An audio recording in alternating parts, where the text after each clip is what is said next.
करोड़ का है। लगभग 10 दिन के अंदर अंदर स्वाहा हो गया, जलकर खाक हो गए। 12 लाख करोड़ रुपए का नुकसान हो चुका है सिर्फ एक शहर में लगी एक रहस्यमय आग से।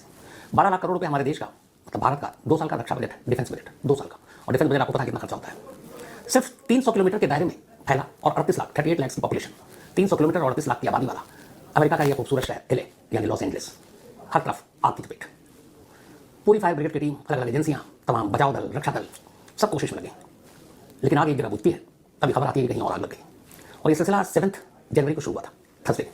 आज है 13, मतलब सिर्फ 6 दिन हुए। 6 दिन में 12 लाख करोड़ रुपए जलकर खाक हो गए।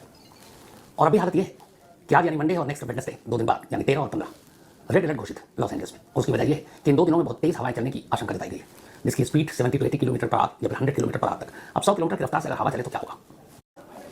हो ये रहा कि अगर जैसे सपोज एग्जाम्पल देता हूँ मैं कि मैं दिल्ली में इस वक्त या यूपी में नोएडा में, और यहाँ से दूर कहीं गुरुग्राम में आग लग गई। अब गुरुग्राम में आग लगेगी तो हम नोएडा वालों को चिंता करने की तो जरूरत है नहीं। यहाँ से गुरुग्राम कम से कम 25 किलोमीटर 30 किलोमीटर तो है, तो 30 किलोमीटर दूर आग लगी है कुछ घरों में, नोएडा में बैठे वाले लोग क्यों परेशान होंगे? 30 किलोमीटर का फासला बहुत होता है। और लॉस एंजलिस में यही हुआ, आग लगी, 50 मील दूर बैठे हुए लोग अपने अपने घरों में देख रहे हैं कि वहाँ आग लगी है, और उनसे कहा गया कि आप चौकन्ने रहो, लेकिन खतरे की बात नहीं है। और फिर वो सो भी गए। लेकिन अचानक हवा की रफ्तार आई 80 से 100 मील प्रति घंटा, और जब ये तेज हवा चली तो अपने साथ आग का वो झोंका लेकर आई कि 25-30 किलोमीटर का फासला ये चुटकियों में निकल गया। और जो लोग इस उम्मीद पर बैठे थे कि कहाँ आग तो बहुत दूर है, हमारे घर तक कहाँ पहुंचेगी, उनके घरों को भी आग ने अपनी चपेट में ले लिया। और जिस तेजी से हवा का रुख, हवा की रफ्तार है, उसी रफ्तार ने यह कहर बरपा रखा है।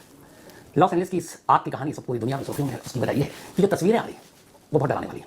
आग की ऐसी लपटें अमूमन देखने को नहीं मिलती। हमारे यहाँ कहते हैं कि जो पहाड़ और जंगलों में जब आग लगती है तो महीनों तक आग लगी रहती है, उसको फिर बड़ा मुश्किल होता है बुझाना। अब घने जंगल में आग लग जाए तो आप ऐसे कैसे बुझा सकते हैं?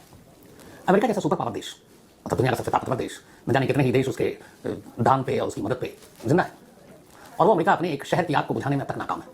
क्यों नाकाम है? तो ये सारी कहानी आपके सामने सिलसिलेवार शुरू करते हैं। 7 जनवरी थर्सडे का दिन, और यहीं से ये कहानी शुरू होती है। ये कहानी शुरू होती है मालिबू का बीच एरिया, समंदर का एरिया है, और वहाँ पे एक जगह है सेंटा मोनिका। सेंटा मोनिका और 7 जनवरी और मालिबू का बीच, समंदर का किनारा। अब अमूमन समंदर के किनारे जो लोग रहते हैं, समंदर की तेज लहरें, पानी, आग से क्या खतरा? लेकिन लॉस एंजलिस की इस आग की शुरुआत समंदर किनारे के बीच से शुरू हुई, और उस बीच के किनारे उन आलीशान घरों को खाक करते हुए शुरू हुई। इस मालिबू बीच पर जिन लोगों के घर थे वो तमाम बड़े बड़े तोप, मतलब उस घर की कीमत का भी अंदाजा क्या लगा है। तो शुरुआत हुई अचानक यहीं से, सेंट फर्नांडो वैली, मालिबू बीच, लॉस एंजलिस का ये इलाका, और यहाँ से इस आग की शुरुआत की 7 जनवरी को। देखते ही देखते इस आग, एक तो समंदर का किनारा, तेज हवा, समंदर के किनारे अमूमन हवाएं बहुत तेज चलती है, और उस रोज भी ये तेज हवा चल रही थी। देखते ही देखते अराउंड 23,000 एकड़, 23,000 एकड़ का एरिया आग की लपेट में था, और इस बीच के किनारे जितने भी घर थे सब जलकर खाक हो गए। अब पूरी फायर ब्रिगेड की टीम, तमाम दस्ता, सुरक्षा बल सब लगे इस आग को बुझाने में। आग पे कंट्रोल हो नहीं रहा, लेकिन जो घर जलने थे सब जल गए। अब जलाने के लिए भी वहाँ पे शायद कुछ बचा नहीं था।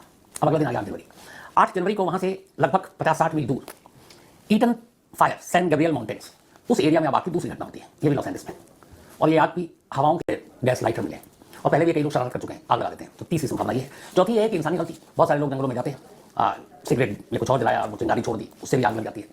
तो एक गलती वो भी देखी जा रही है। लेकिन अभी तक जो अमेरिका के इतिहास में जितनी भी आग वाली चीज़ें हुई हैं, उनमें यह क्या तो लाइटिंग हो सकती है, या फिर ये कि ड्राई वेदर की वजह से ये आग लग सकती है।